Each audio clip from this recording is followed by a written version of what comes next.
The Pigeon Who Dreamed of Flying Higher, a London Story. In the heart of London, by the bustling streets of Piccadilly Circus, lived a little pigeon named Percy. While most pigeons were content pecking crumbs and flying short distances between rooftops, Percy had a big dream.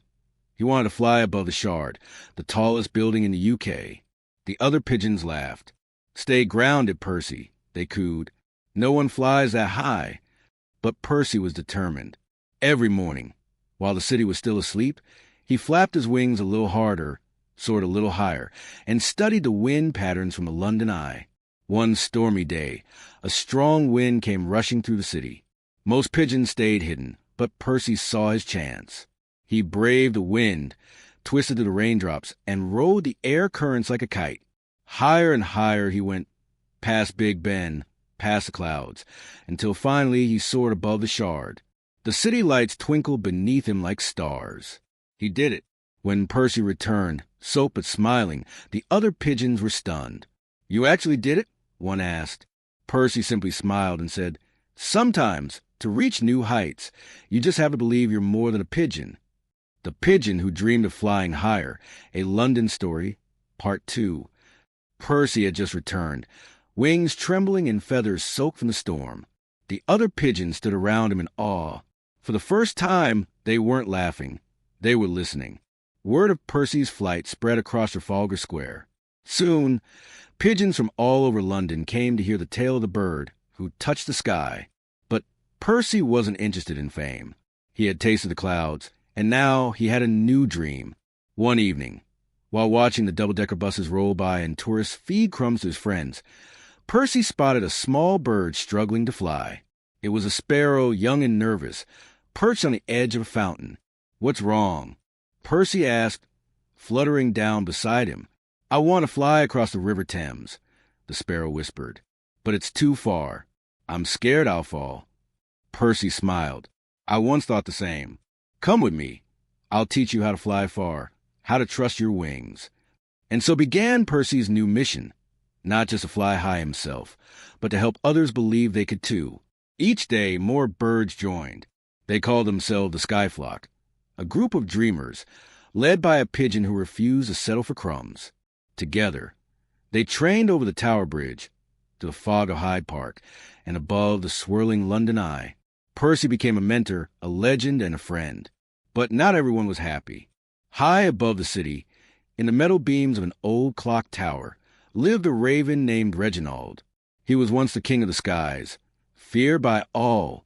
Now, he watched Percy's flock with suspicion. "Birds like us," Reginald croaked to his crows. "We don't teach. We rule." One night, as Percy flew alone to scout new flying paths, Reginald swooped in with his gang and cornered him in the clouds. "You think you're a hero?" Reginald sneered. "You're just a pigeon with delusions of grandeur." Percy stood tall, even though he was scared. "I'm not a hero. I'm just a bird who believes in others." The confrontation ended in a chase, wind ripping to the night air, but Percy escaped, bruised but unbroken. Back in the square, the SkyFlock waited anxiously. When Percy returned, he didn't tell them about the danger. Instead, he told them what he had always believed. No matter how dark the sky, every bird deserves a chance to fly. From that day forward, the SkyFlock grew stronger. Reginald never returned. But high above London, if you ever see a group of birds soaring in perfect harmony, leading each other higher and higher. The Pigeon Who Dreamed of Flying Higher, a London Story, Part 3. Percy's days were now filled with hope and feathers. The SkyFlock practiced every morning as the sun rose over Buckingham Palace. Sparrows, doves, even a few nervous seagulls had joined the flock. Percy guided them all, teaching not just how to fly, but how to believe. But deep inside, Percy was hiding a secret. Ever since the battle in the clouds, his wing hadn't been the same. Some days it felt heavy. Other days, it refused to lift at all. Still, Percy smiled. He didn't want the others to worry. Then one day, a strange visitor arrived in Trafalgar Square. She was a falcon, sleek, silent, and fast as lightning. Her name was Freya, and she had heard the stories of Percy's courage. "I came from the northern cliffs," she said. I used to train with hawks, but I never met a pigeon who led a sky like yours." Percy laughed. "That's because most pigeons don't try, but maybe they should." Freya stayed. She flew with the SkyFlock, amazed by their unity. But she also noticed Percy lagging behind. "You're hurt," she told him one evening, as they sat on the spire of St. Paul's Cathedral. Percy nodded slowly. "I can't fly like I used to, but maybe I don't need to." Freya tilted her head. "What do you mean?" "I used to think the sky was mine to conquer," Percy said, "but now I see it was mine to share." Inspired by Percy's honesty, Freya took on more leadership. She trained the younger birds in speed and precision, while Percy focused on vision and unity. Together, they created something never seen in the skies of London, a flying formation shaped like a star, gliding across the sky in perfect harmony. Tourists looked up in awe. Kids pointed from the bridges. Even the Queen's corgis barked at the spectacle. But one gray morning, a storm was brewing, worse than before. The weather reports warned of gales strong enough to knock birds from the sky. The SkyFlock debated canceling their flight that day. But Percy stood tall. "This is when it matters most," he said. "We don't fly to impress, we fly to inspire. Somewhere out there, a young bird is watching, wondering if they can ever leave the ground." And so, despite the wind, they flew. It wasn't perfect. Wings trembled. A few birds fell behind. But Percy led them, not from the front, but from the middle, lifting those who couldn't keep up, pushing those who doubted themselves. As the winds howled over the city, the SkyFlock rose together, higher than ever before. From the top of the London Eye to the edge of the River Thames, people looked up and gasped. A glowing, moving sky star pierced the clouds, dancing above the storm. It was a sign, a symbol, a message. When they landed, feathers wet and hearts racing, Percy smiled. "Maybe," he said, "we're all meant to fly. We just forget how high we can go when we're trying alone." The Pigeon Who Dreamed of Flying Higher, a London Story, Part 4. After that stormy day, the SkyFlock became more than just a group. It became a movement. Birds from all across the UK began arriving in London. Some came from the Scottish Highlands, others from the beaches of Cornwall. Even owls from the quiet woods of Wales flew in to join. Everyone wanted to be part of something bigger, something that Percy had built with just belief and bravery. But Percy's wing was getting worse. He now struggled to even reach the rooftops, and Freya noticed. "You don't have to hide it anymore," she said gently. "I'm not hiding," Percy replied, looking at the cloudy sky. "I'm just preparing to land." Freya didn't argue. She knew what he meant. So one morning, Percy gathered the SkyFlock for a meeting on the dome of St. Paul's Cathedral. The sun was rising, painting the sky gold. "This flock," Percy said, "was never about me. It's about us. About what we can do when we fly for something greater than crumbs and rooftops." He looked around at the young birds who once doubted themselves, now flying with strength and confidence. "I may not fly much longer," Percy said, "but I don't need to, because you will, and you'll teach others. That's how we stay in the sky, by lifting each other." There wasn't a dry eye on the rooftop, not even among the tough old crows. Then Percy did something unexpected. He climbed up to the very top of the spire, higher than he'd ever stood before, and took one final flight. It wasn't fast and it wasn't high, but it was beautiful. He soared over London, every bird in the SkyFlock flying behind him in perfect formation, forming a heart this time, a symbol of unity, courage, and legacy. Percy landed quietly in the bell tower of Big Ben, where he could still hear the heartbeat of the city every hour. He watched the flock from a distance, proud and content. And from that day on, every time a bird took flight with doubt in their heart, they'd hear a story whispered on the wind. Once, there was a pigeon who flew above the Shard, but his greatest flight was helping others rise. The Pigeon Who Dreamed of Flying Higher, a London Story, Part 5. Time passed. The SkyFlock continued to grow, now spreading far beyond London. In Manchester, flocks practiced unity flights. In Brighton, birds rescued others caught in storms. Everywhere Percy's story had been told, birds were lifting each other higher. But in the bell tower of Big Ben, Percy's feathers were graying. He no longer flew, but he watched. He listened. He mentored. Every evening, one by one, young birds would visit him to ask questions.